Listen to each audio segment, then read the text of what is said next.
Good evening and welcome. You are with Hendri de Klerk from Ultima Financial Planners on this week's edition of Kingdom Wealth through Financial Planning, your weekly financial planning program here on Impact Radio, which aims to equip and to inspire our listeners to make better financial decisions based on biblical principles.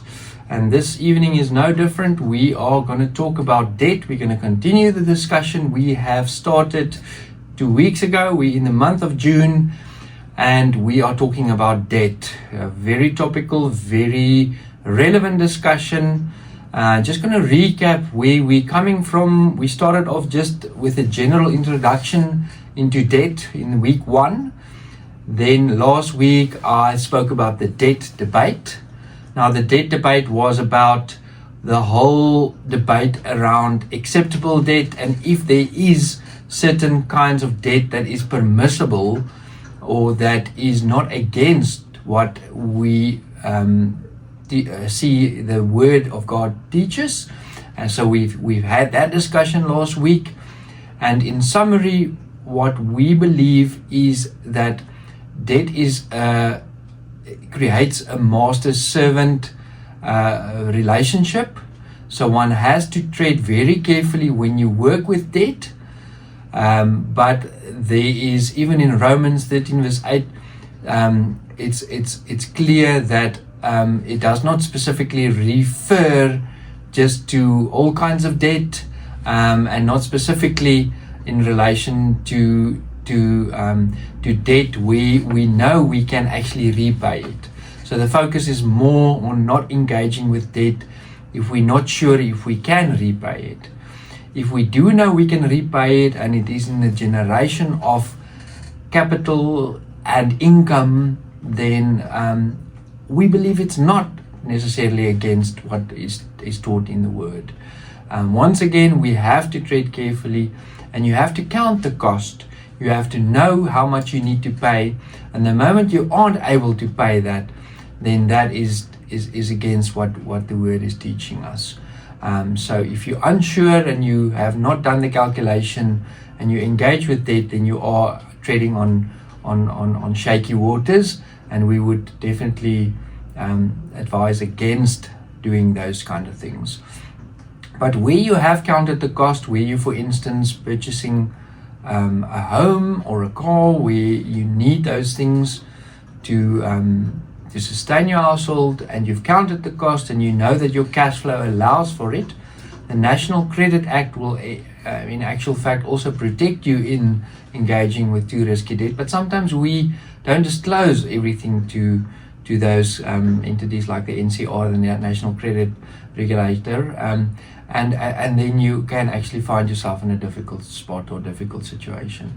So it was confirmed. Also, we did some research. Also, Kingdom Advisors supported that view. Also, Dave Ramsey, and his famous quote that we spoke and that we said last year is that debt is not sin, but debt is stupid.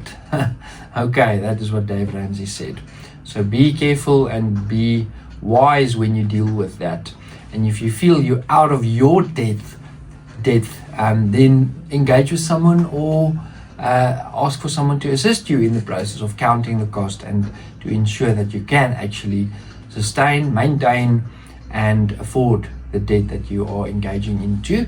3 kinds of debts that we feel make sense is where you buy property, where you have to stay in primarily, and then gearing, if you are buying an investment type of property, makes sense. Secondly, student type of loans where someone needs to go study and can't afford it. It makes sense that those loans can generally be paid off quite easily after studies. Just make sure that you do pass your studies, or that if it's for your child or for a family member, that they do pass the studies so that they can go into a career. And then lastly, where it's a business loan to set up a business or a venture where you have a concept but you don't have necessarily the means to start it off, it will definitely make sense also in those circumstances. This evening we're talking about breaking the habit of building up bad debt. So we're going to focus a bit on the downside, the negative side of debt. and we're going to talk about that. So you know the cycle: buy now, worry later, swipe the card, open another account, pay the minimum, repeat. If this sounds familiar, you're not alone. Many people find themselves stuck in the habit of living on credit, racking up expensive debt and feeling like they can never quite catch up. Today we're going to talk about how that habit forms, what it does to your financial future, and how you can break free from it for good. And I hope this is a liberating discussion, therefore, which can liberate you out of this position where you just spiral and continue to spiral in debt. So what is bad debt? Let's start off with that. We've spoken about it, but bad debt is money borrowed to buy things that, one, lose value quickly, like clothes, electronics, or fast food, don't create a future income, or often carry high interest. Think credit cards, clothing accounts, and payday loans. It's different from acceptable credit, like a home loan or education loan, which can help build long-term assets. But bad debt is a trap. It gives instant gratification, but it takes away your future. And it's so easy to fall into that trap. You walk into a shop, get offered 6 months to pay, and walk out with something you didn't plan for. You think you're winning, but you're actually paying more than it is worth. And that's usually over time as well. So why do we fall into the habit of bad debt? Debt isn't just about money, it's about behavior and emotion. Here are some common reasons people develop the habit of bad credit use. Number one, emotional spending. People often spend when they're stressed, bored, or trying to feel better. Retail therapy feels good for the moment, but it comes with a long-term pain. Number two, keeping up appearances. Trying to look successful, especially on social media, can lead people to live behind their means. New phones, fancy clothes, and expensive outings, often paid for on credit. Number three, lack of financial education. Many people were never taught how interest works or how debt compounds over time. They fall into the habit simply because they don't know better. Number four, short-term thinking. The "I'll worry about it later" mindset can be disastrous and dangerous. Small purchases pile up, and before you know it, you're paying half your salary towards debt repayments.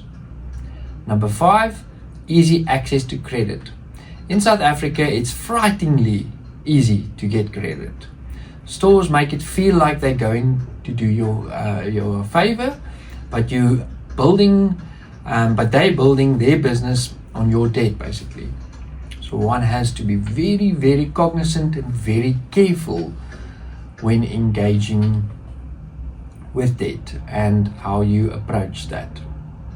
The real cost of the habit. So what does this habit cost you? Here are a few real consequences. Let's go through those quickly. Number one, high interest payments that eat away your income.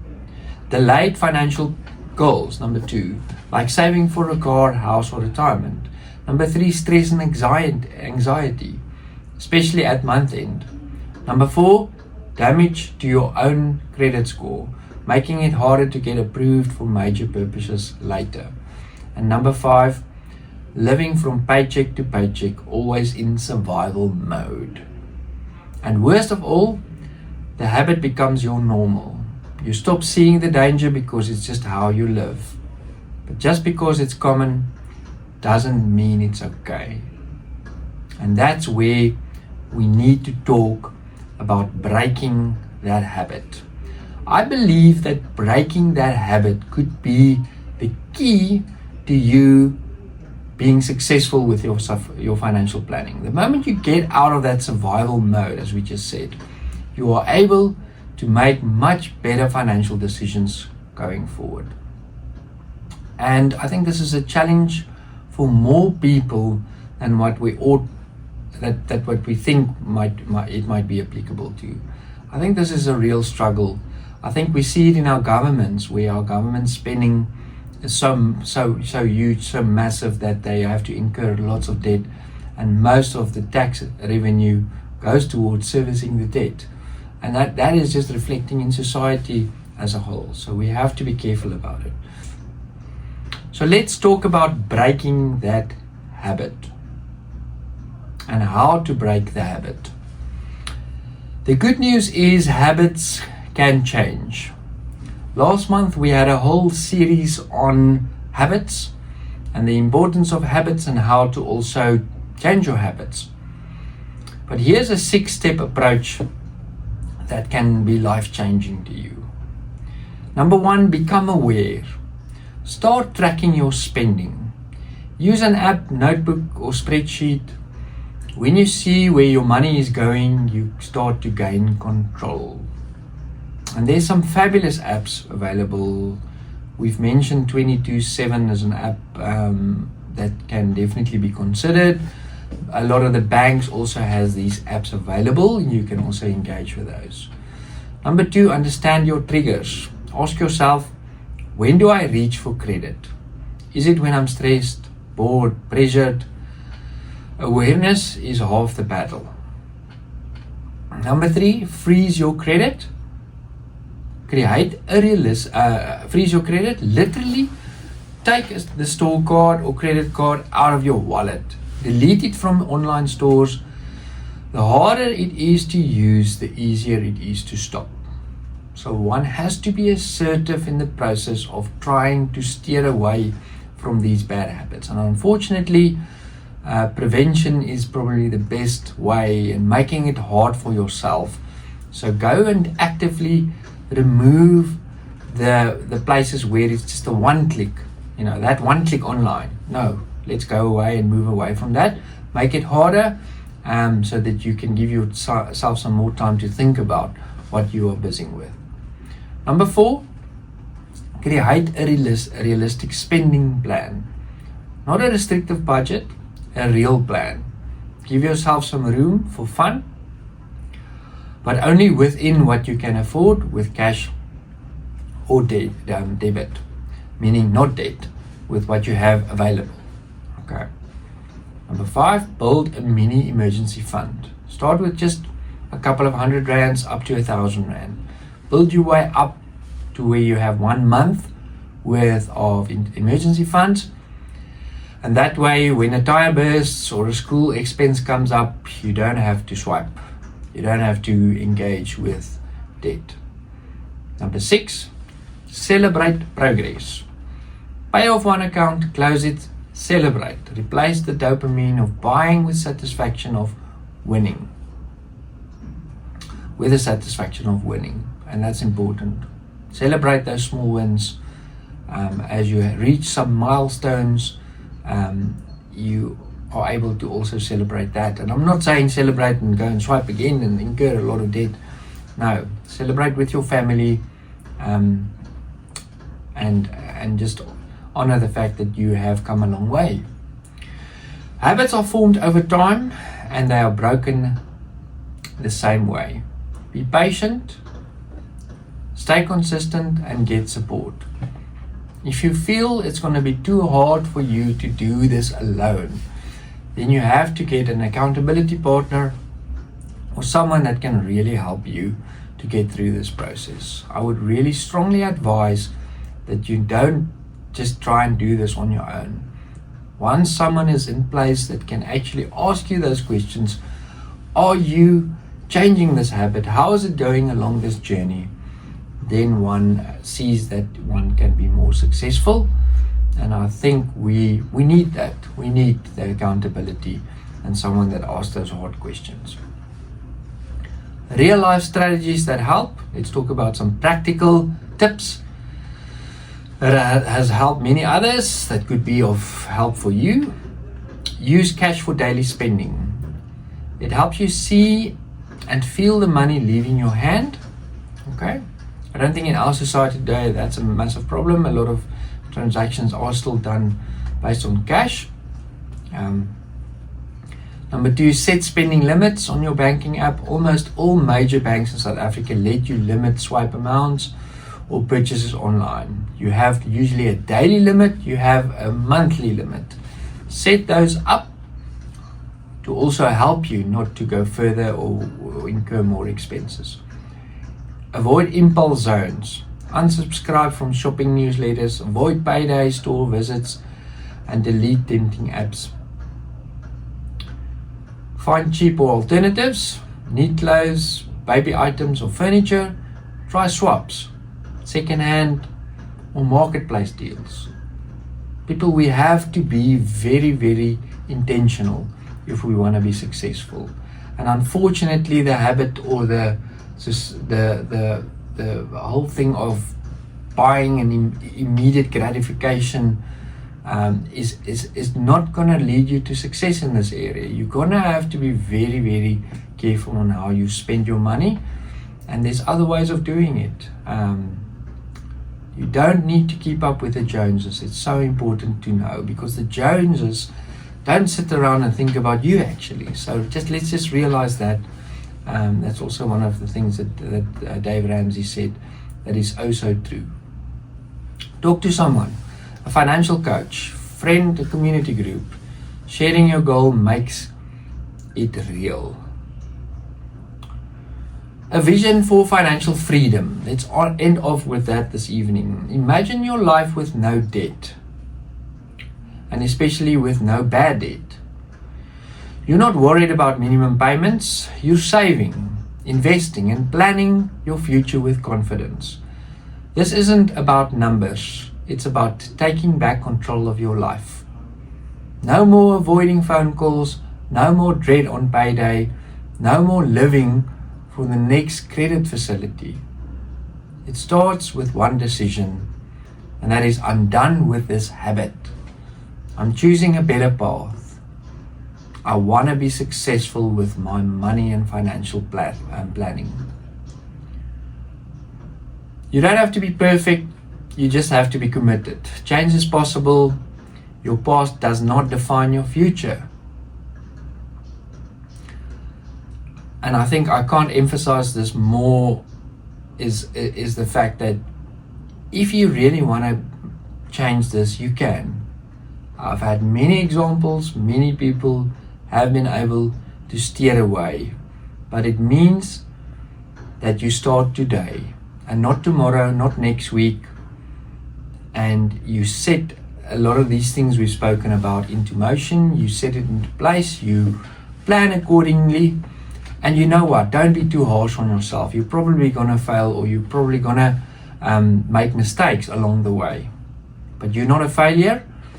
Once off fail or a mistake is not going to define who you are. You can realign and get back on track. And if you steer in the right direction, in the general path of better financial habits, then you are at some point going to look back and you're going to see how far you've come and what change has been established. And your future self is definitely going to look back and be very, very satisfied and happy about these changes that you have made. Very psychological, but it is true. Science and researchers have shown that we tend to think about our future self as someone completely different as who we are. And that we have to challenge. You have to think about the future, plan according to, that's what financial planning is about, and move in that direction, and eventually look back and see how far you've come. Thank you for joining me this evening. It's been a good talk, good discussion on debt. Next week we will be wrapping up debt as a concept. We'll be moving over to Savings Month, which is the month of July. Once again, thank you for joining me this evening, and all that's left for me to say is God bless and happy planning.